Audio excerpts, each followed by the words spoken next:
Echo sports பார்த்தீங்கன்னா சின்ன missing கம்ப்ளைண்ட்காக வந்தது. அதுக்காக பார்த்தீங்கன்னா நம்ம இன்ஜினே பிரிச்சிட்டோம். ஸோ இந்த மாதிரி சின்ன கம்ப்ளைண்ட் நினச்சி எடுத்துகிட்டு வந்தாங்க. நம்மளும் செக் பண்ணதில் பார்த்தீங்கன்னா இன்ஜின் தான் கம்ப்ளைண்ட் சொன்னேன். கஸ்டமர் ஆல்மோஸ்ட் பார்த்தீங்கன்னா ஒரு 4 கேரேஜில் போயிட்டு இந்த மாதிரி எலக்ட்ரிக்கல் கம்ப்ளைண்ட் இருக்குது, செக் பண்ணியிருக்காங்க. வெறும் ஸ்பார்க் பிளக் காயில் எல்லாமே மாற்றி பார்த்தாங்க. எப்படி இருந்தாலும் அரெஸ்ட் ஆகல. இங்கே வந்து செக் பண்ணதுக்கும் நானும் எல்லாமே ரீப்ளேஸ் பண்ணி பார்த்தேன், எப்படி அரெஸ்ட் ஆகல. கடைசியில் பார்த்தீங்கன்னா இன்ஜினோட ஹெட் தான் கம்ப்ளைண்ட். அது எப்படி போயிருக்கு பாருங்க.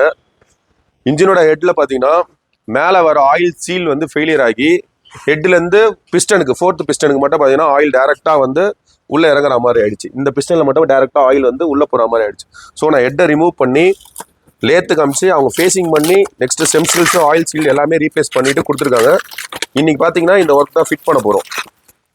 ஸோ நார்மலாக வந்து ஒரு மிஸ்ஸிங் இருக்குன்னா ஸ்பார்க் பிளக்கு, இன்ஜெக்டரு இல்லை ஆயில் கம்ப்ளைண்ட் இருக்கும் அப்படின்னு சொல்லுவாங்க. பட் இதில் பார்த்தீங்கன்னா ஹெட்டே கம்ப்ளைண்ட். ஹெட்டோட ஆயில் சீல், இதான் ஆயில் சீல். ஆயில் உள்ள இந்த ஹெட் வழியே என்ட்ரு ஆகி போருக்கு போயிடுச்சு. ஸோ இந்த மாதிரி சின்ன கம்ப்ளைண்ட்ல முடியறதும் இருக்கு, இந்த அளவுக்கு பெரிய கம்ப்ளைண்ட்ல போறதும் இருக்கு. இந்த மாதிரி வெஹிக்கிள்ஸை நீங்க ஹேண்டில் பண்ணும்போது ப்ரொசீஜரா பார்த்துட்டு ஃபர்ஸ்ட் எலக்ட்ரிக் சைடில் பார்த்துட்டு தான் மெக்கானிக் சைடே வர முடியும். பட் இதுல வந்து ரொம்ப கஷ்டமான வேலை தான் அது. ஸோ அதுவுமே பார்த்தீங்கன்னா நேற்று நாங்கள் பிரிச்சோம், நேற்று அனலைஸ் பண்ணி பட்டறை காமிச்சு இன்னைக்கு வந்துருச்சு. ஆல்மோஸ்ட் பார்த்தீங்கன்னா இன்னும் 2 ஹவர்ஸ்ல ஃபிட் பண்ணி வண்டியை ஸ்டார்ட் பண்ணுறோம். இந்த மாதிரி எவ்வளோ கஷ்டமான வேலை இருந்தாலும் பரவாயில்ல, நீங்கள் சாம்ஸ் மோட்டார்ஸ் கொண்டு வாங்க, அதை பர்ஃபெக்டாக பண்ணி பக்காவாக டயக்னைஸ் பண்ணி கொடுத்துலாம். Thank you guys.